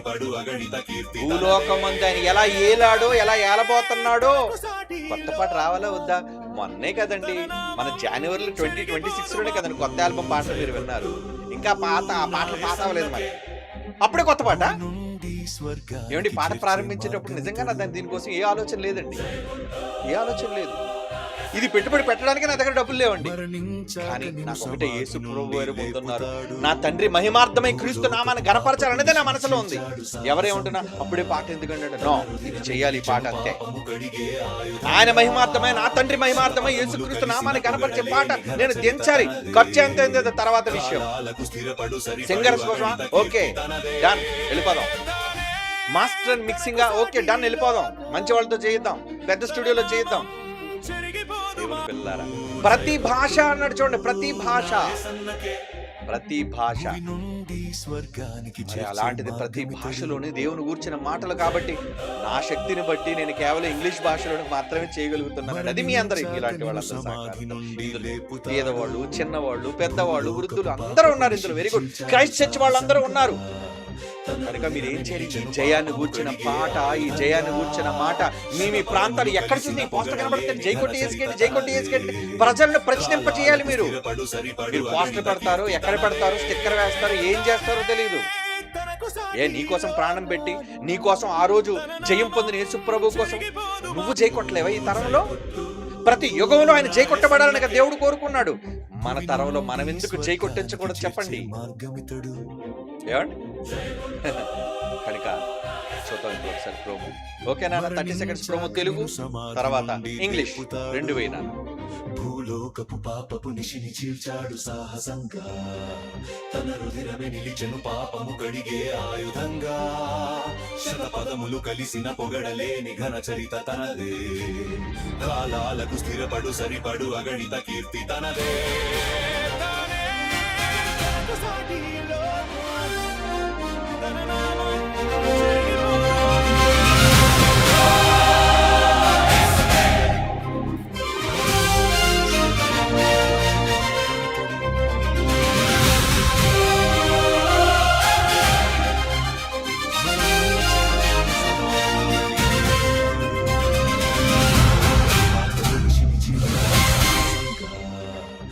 ఇది తెలుగు అండి.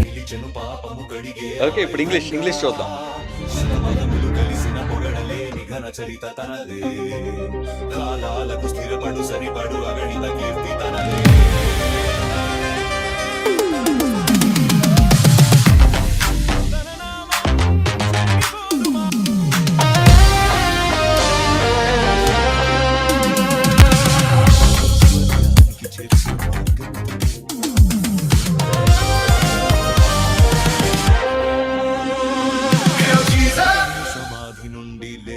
జీసస్ అంటే జైకొట్టు అని తెలుగులో ఉంది, జైకొట్టు అని.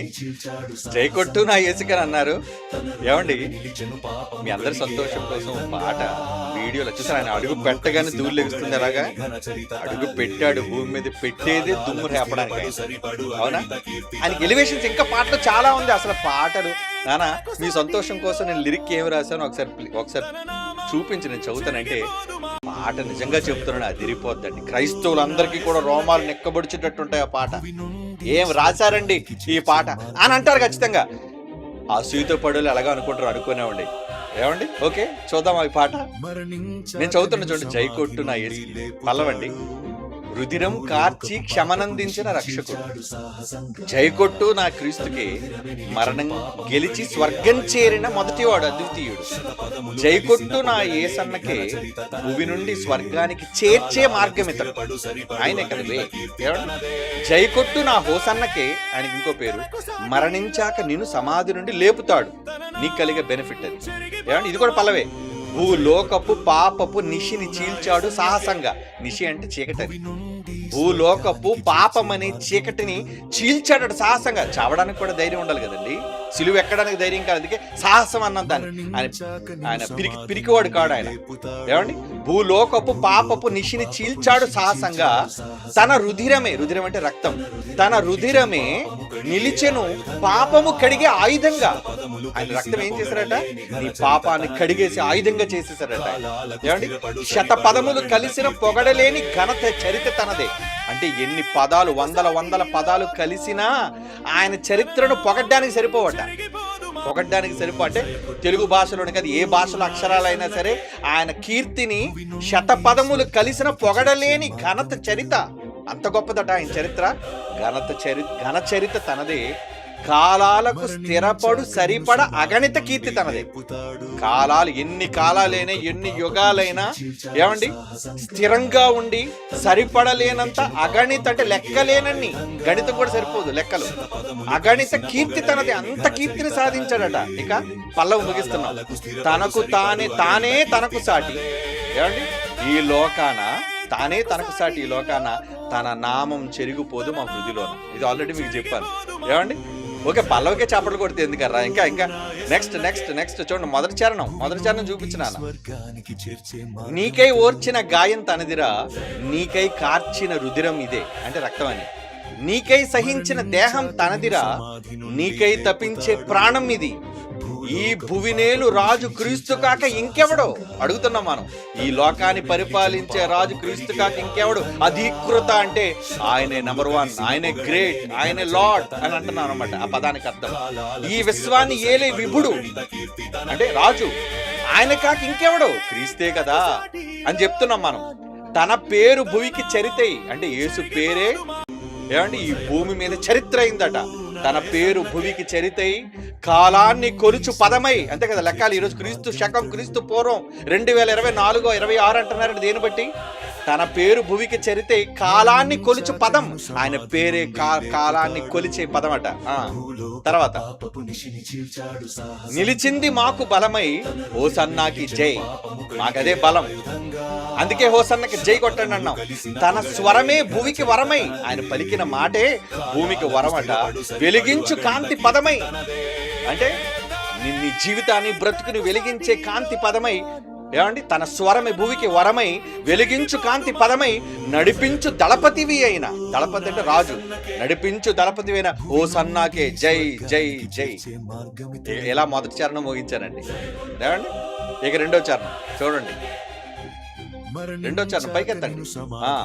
పెనుగాలి తుఫానులు ఉప్పొంగిన సంద్రాన, ఏమండి గద్దెంపగా నిమ్మళించిన, ఏమండి సముద్రాన్ని గద్దించిన మగాడు ఎక్కడ ఉన్నాడు చరిత్రలో? ఏయ్ అంటే నిమ్మళమైందా?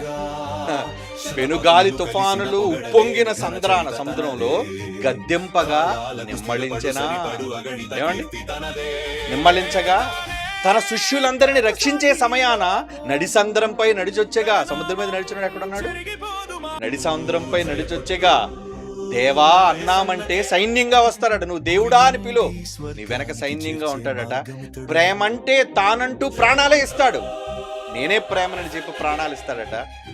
నీవాడే తానంటూ బంధంగా ఉంటాడు. నేను నీవాడిని, నీతో నాకు బంధం ఉంది అని నీవాడే తానంటూ బంధంగా ఉంటాడు. ఏ నాడైనా నిన్ను వీడిపోనే పోడు, ఏ రోజు నిన్ను వదలడు. ఏమండి అడుగు పెడితే భూమికి క్రీస్తు శకం, అడుగు పెట్టాడా శకం ప్రారంభమైంది.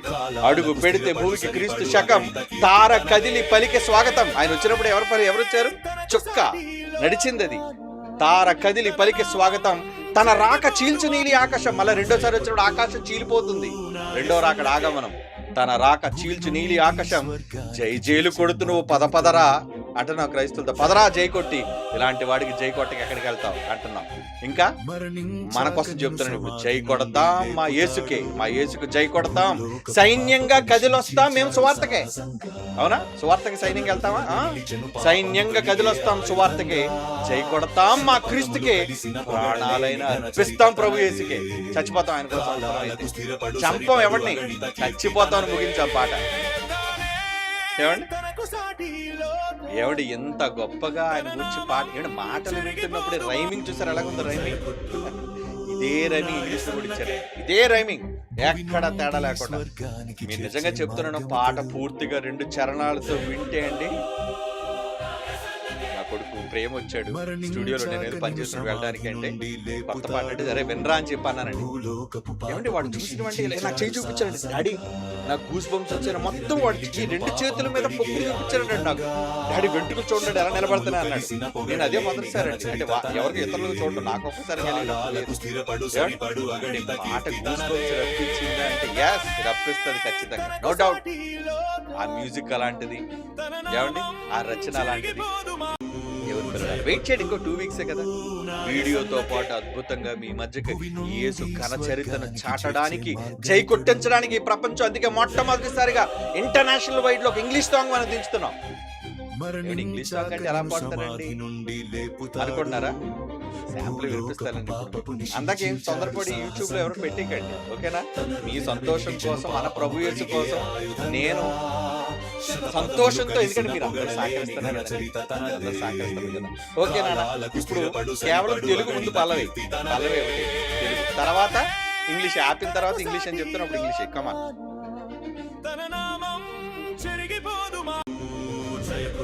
లేట్ చేయకండి, టైం అవుతుంది కదా. యూట్యూబ్ లో అప్పుడు ఎవరు పెట్టేకండి, తెలుగు ముందు తెలుగు పెట్టి వేస్తున్నారు, వేయండి. పల్లవి అయిపోయిన తర్వాత ఆపేయండి, సౌండ్ పెట్టు. మరణించాక నిన్ను సమాధి నుండి లేపుతాడు, భూలోకపు పాపపు నిశిని చేర్చాడు సాహసంగా, తన హృదయమే నిలిచెను పాపము కడిగే ఆయుధంగా, శతపదములు కలిసిన పొగడలేని ఘన చరిత తనదే, కాలాలకు స్థిరపడు సరిపడు అగణిత కీర్తి తనదే.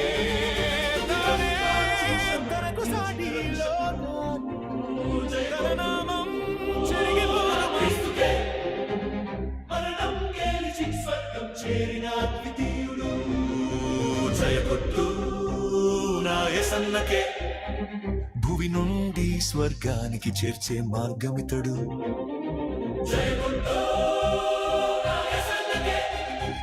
మరణించాక నిన్ను సమాధి నుండి లేపుతాడు, భూలోకపు పాపపు నిశిని చీల్చాడు సాహసంగా, తన రుధిరమే నిలిచెను పాపము కడిగే ఆయుధంగా, శతపదములు కలిసిన పొగడలేని ఘన చరిత తనదే, కాలాలకు స్థిరపడు సరిపడు అగణిత కీర్తి తనదే. తనకు సాటిలో తన నామం చెరిగిపోదు మా హృదిలోనా. అదేనండి తెలుగు, ఇంకా ఉంది మ్యూజిక్ తర్వాత వస్తుంది. చాలు చాలు. ఇప్పుడు ఇంగ్లీష్ వేయండి. ఏంటి తెలుగు వచ్చిన ఇది మనకు సంబంధించి, మన నేటివిటీ కదండి, భారతీయులకు సంబంధించి ఇలాగుంది. ఇంగ్లీష్ వాళ్ళకి ఈ స్టైల్ కాకుండా వేరే స్టైల్, అందుకే వాయించాం. చూడండి.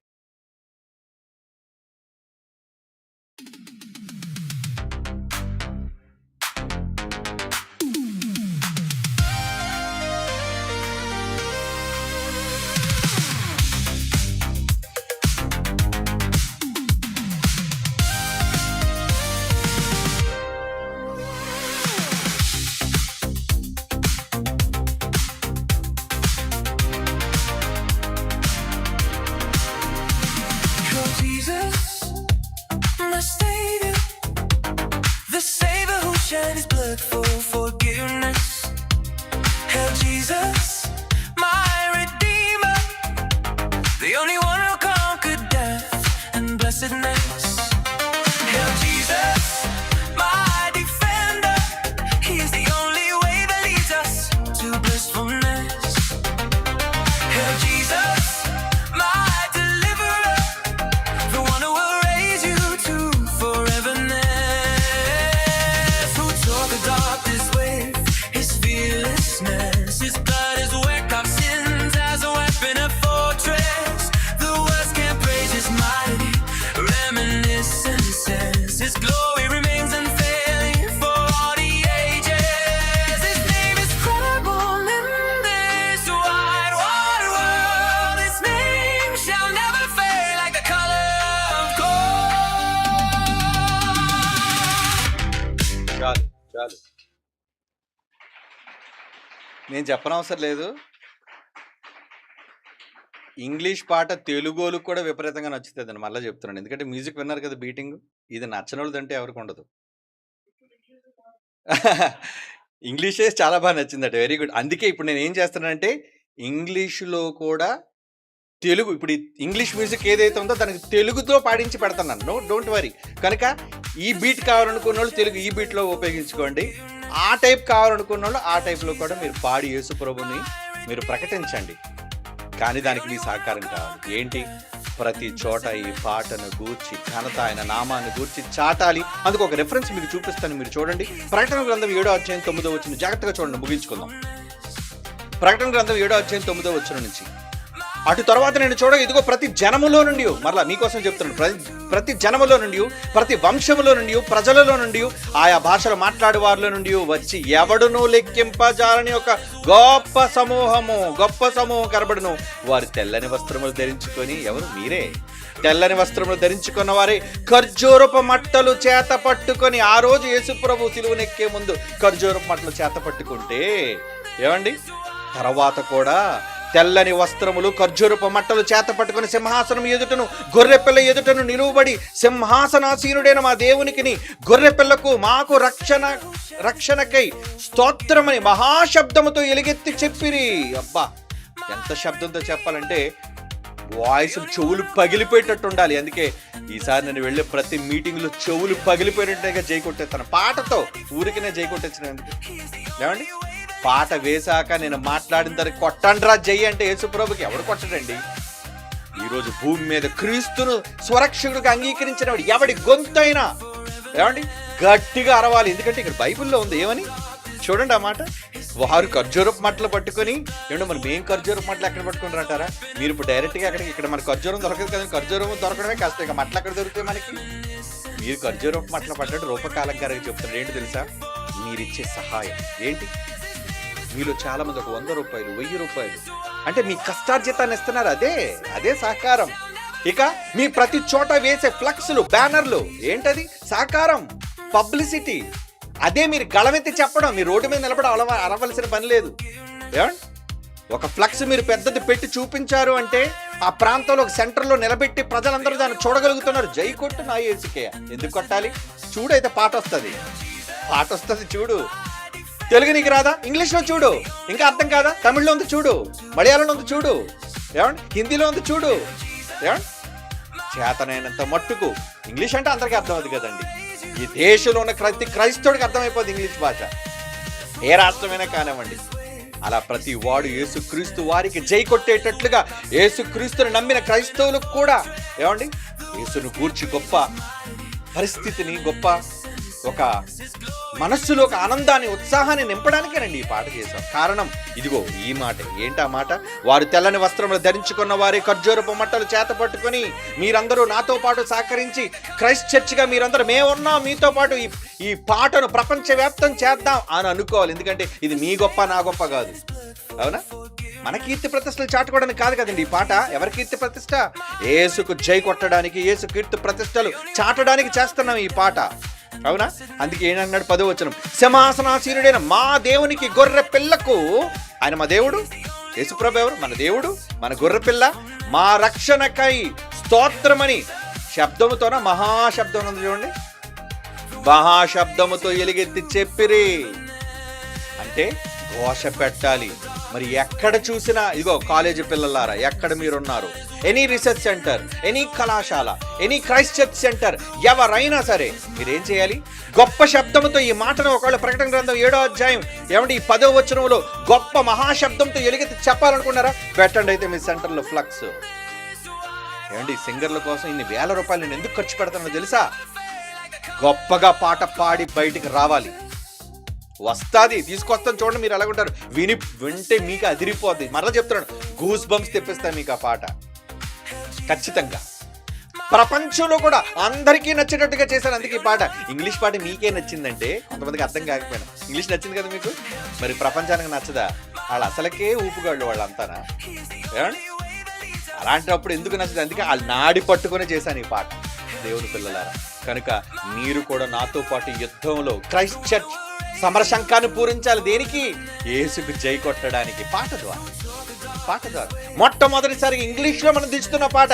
ఇంగ్లీష్లో అంటే మీరేదో అనుకోండి, ఎలా ఉంటుందని ఇంగ్లీష్ వీళ్ళు పాట రాస్తారు అనుకున్నారా? అదిరిపోలేదు. ఎలా ఉంది? ఒకసారి ఇంగ్లీష్ లిరిక్స్ అయినా ఒకసారి చూపిస్తాను మీకు. ఏమండి, అంటే అటు పాడినప్పుడు మీకు అర్థం కాకపోతే ఏం లేదు, తెలుగులో ఏదైతే ఉందో అదే ఇంగ్లీష్లో రాశాను అంతే. ఏమండి, హేల్ జీసస్ మై సేవియర్. ఏమంటే జై కొట్టున్నా యేసుకి. హేల్ అంటే జై కొట్టడం అండి. ద సేవియర్ లేదా the saver who shed his blood for forgiveness అంటే క్షమ కోసం తన ప్రాణం పెట్టాడు, రక్తం పెట్టాడు. హేల్ మై రిడీమర్, నా రక్షణ, నన్ను కాపాడిన వాడు. The only one who conquered death and blessedness. ఏమండి, పరలోకాన్ని జయించిన వాడు, మరణాన్ని జయించిన వాడు. హేల్ జీసస్ మై డిఫెండర్, నా పక్షాన ఉన్నవాడు. Is the only way that leads us to blissfulness అంటే పరలోకం అని. Hail Jesus my deliverer, the one who will rise for you to forgiveness. ఏమండి, who turn the earthly darkness with his fearlessness. భయం లేదు ఆయనకి. చీకటిని నిషిని చీల్చాడు అని అర్థం. His precious blood has wiped our sins as the weapon of fortress. అంటే ఫోర్ట్రెస్ అంటే ఒక పెద్ద ధ్వజం, ఒక పెద్ద గోడగా నిలబడింది. Unlimited words can't praise his mighty reminiscences. His glory remains unfaltering for all the ages. His name is credible in this wide world. His name on our hearts shall never fade like the color of gold. బంగారం పసుపు ఎలాగైతే రంగు పోదో ఆయన పేరు కూడా మా గుండెలో చెరిగిపోదు అని అర్థం. అదే పల్లవి. ఓకే, టైం లేదు కదా నాన్న, ఇంకా మొత్తం పాట అంతా అలాగే ఉంది. కానీ ఆ పాట మనం రాయడమే కాదు, ప్రపంచ ప్రజలుగా నచ్చేటట్టుగా చేశాను ఆ పాట. దేవుని పిల్లలారా, కనుక మీరు కూడా నాతో పాటు చెయ్యి కలిపి మహాశబ్దంతో, గొప్ప శబ్దంతో, ఎక్కడ చూసినా ఏంటంటే కొత్తగా ఈ పోస్టర్లు వచ్చేయటం లేదు, కొత్తగా ఈ ఫ్లక్స్లు వచ్చేయటండి, జై కొట్టునా ఏసుకి ఏంటంటే అని మాట్లాడుకోవాలి జనం. ఏమండి, ఎందుకంటే ప్రకటన గ్రంథంలో మిమ్మల్ని గురించి దేవుడు ఎప్పుడు రాయించాడండి. చదవండి, మరలా మార్చేది ముగించుకుందాం. ప్రకటన గ్రంథం 7వ అధ్యాయం 9వ వచనం నుంచి. అటు తర్వాత నేను చూడగా, ఇదిగో ప్రతి జనముల నుండి, ప్రతి వంశముల నుండి, ప్రతి ప్రజల నుండి, ఆయా భాషలు మాట్లాడేవారిలో నుండి ఎవడును లెక్కింపజాలని గొప్ప సమూహం కనబడును. వారి తెల్లని వస్త్రములు ధరించుకున్న వారి ఖర్జూరపు మట్టలు చేత పట్టుకుని సింహాసనం ఎదురు గొర్రెపిల్ల ఎదురు నిలువబడి, సింహాసనాసీనుడైన మా దేవునికి గొర్రెపిల్లకు మా రక్షణకై స్తోత్రమని మహాశబ్దముతో వారు చెప్పిరి.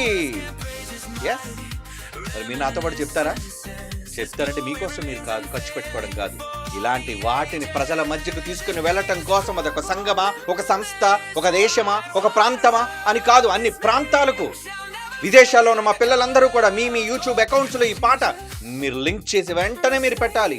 ఆల్ యూట్యూబ్ అకౌంట్స్, ఈవెన్ విదేశాల్లో. ఎందుకంటే యూట్యూబ్ ఇండియాలోనే ఉన్నది.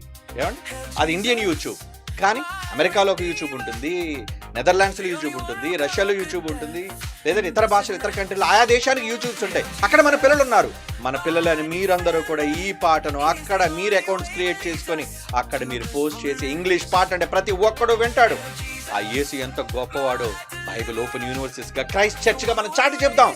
ఎలుగెత్తండి మీ స్వరం, దేవుని మాటను గౌరవించి ముందుకు వెళ్ళండి. ఓకే, యేసుకు జయ జై. ఏమండి, నాతో మీరు కలవడానికి సయ్యా అంటే సై. జై కొట్టిన వాళ్ళం మనమే, సాతానుపై యుద్ధం ప్రకటించడానికి సై అన్న వాళ్ళం కూడా మనం. ఓకే, దేవునికి స్తోత్రం. మీరందరూ కూడా ఈ విధంగానే దేవుని సేవలో మాతో పాటు ఆల్ చర్చెస్, మరలా చెప్తున్నాను, ఆల్ క్రైస్ట్ చర్చెస్, ఇతర చర్చిలు మాతో కలిసిన వి వెల్కమ్ యూ. మాకు ఎటువంటి మత సంబంధమైన భేదాలు లేవు, మాకు ఎటువంటి శాఖా సంబంధమైన భేదాలు లేవు. మీరందరూ మాతో కలిస్తే ఈ పాట గొప్పతనాన్ని, కీర్తిని చాడుదాం ప్రపంచం అంతా కూడా.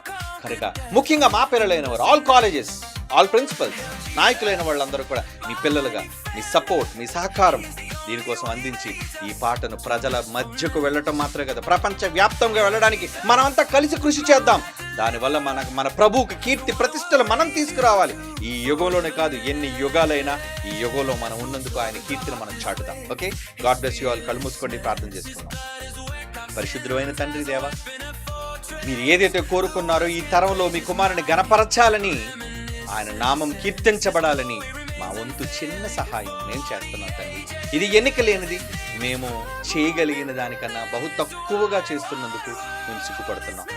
ఇంకా గొప్పగా చేయగలిగే అవకాశాన్ని, భాగ్యాన్ని మా అందరికీ అనుగ్రహించవలసిందిగా ప్రార్థిస్తూ, క్రీస్తు యేసు వారి పరిశుద్ధమైన నామములో వేడుకునే ముందు చిన్న విన్నపం తండ్రి దేవా, ఈ పాటను ప్రపంచవ్యాప్తంగా తీసుకుని వెళ్ళి మీ కుమారుని మరొకసారి చిన్నివాళ్ళమైన మా ద్వారా మరొకసారి మీ కుమారునికి కీర్తి ప్రతిష్టలు ఆపాదించుకోవలసిందిగా మిక్కిలి వినయంతో వేడుకుంటూ, బ్రతిమాలుకుంటూ యేసు క్రీస్తు వారి సర్వోన్నతమైన నామంలో ఈ ప్రార్థన వేడుకొనిచున్నాం తండ్రి.